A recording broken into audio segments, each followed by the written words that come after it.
Chennai shopping mall Aadi blockbuster KG sale. KG చీరల ప్రారంభ ధర కేవలం 150 రూపాయలు మాత్రమే. కొన్ని ప్రత్యేక చీరలపై రెండవ చీర కేవలం 9 రూపాయలకే సొంతం చేసుకోండి. నేను ఎక్కాల్సిన రైలు ఒక జీవితకాలం లేటు అన్నారు సుప్రసిద్ధ కవి ఆరుద్ర. ఈ పంక్తులను ఆ జిల్లాకు అన్వయిస్తే నీవు ఎక్కాల్సిన ఏ వాహనమైనా ఒక జీవితకాలం ఆలస్యం అన్నట్లుగా ఉంటుంది. ఆ జిల్లాలో ఇప్పటికీ బస్సులు కాదు కదా, ఆటో కూడా వెళ్లలేని పల్లెలు ఉన్నాయి.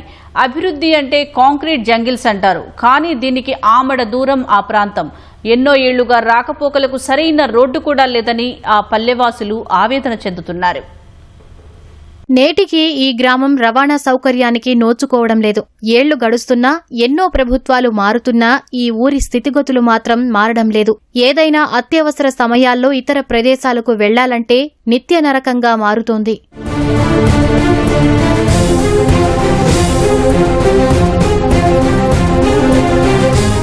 ఆదిలాబాద్ పట్టణానికి భీంపూర్ మండలంలోని గుబిడిపల్లె గ్రామం 20 కిలోమీటర్ల దూరంలో ఉంటుంది. దీనికంటే ముందు పాలోది, గుడిడిపల్లె నుంచి కాస్త ముందుకెళ్తే ఆదివాసీ గ్రామాలైన జల్కోరి, పక్కన చింతపల్లిలు ఉంటాయి. చుట్టూ కొండల మధ్య ఉన్న ఈ ప్రాంతం ప్రకృతి శోభను సంతరించుకుని ఆహ్లాదంగా ఉంటుంది. కానీ ఆశ్చర్యమేంటంటే ఆ గ్రామాలకు సరైన రోడ్డు లేక ఇప్పటికీ ఆర్టీసీ బస్సులు వెళ్లలేదు. ప్రభుత్వాలు మారుతున్నాయే తప్పితే ప్రజల గోడు తీరటం లేదు. బైక్పై అరగంటలో గమ్యం చేరుకోవాల్సి ఉండగా 2 గంటలు వెచ్చించాల్సి వస్తోంది. బస్సు సౌకర్యం లేక విద్యార్థులు బయటకు వెళ్లలేని పరిస్థితి ఉందనే ఆవేదన ప్రభుత్వ ఉపాధ్యాయుల నుంచి వినిపిస్తుంటే, రోడ్లు లేక ఆపత్కాలంలో అంబులెన్సులు కూడా రావటం లేదనే అసంతృప్తి స్థానికుల్లో గూడు కట్టుకుంటోంది.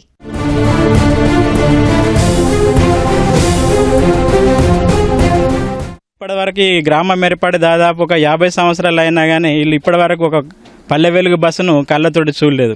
దీంతోపాటు ఇక్కడ పాలోడి అని, జల్కోరి అని మిగతా గ్రామాలు ఉంటాయి.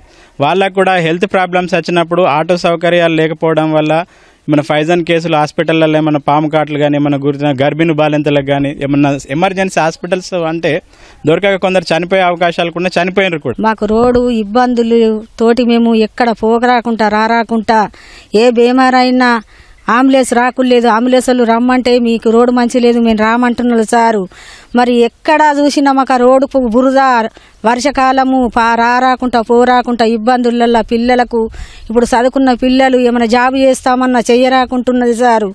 ఎవ్వరు పట్టించుకోక మమ్మల్ని మేము ఇక్కడ ఒక గుట్టలల్లో ఒక జంతువుల లెక్క ఇక్కడ ఉండిపోతున్నాము.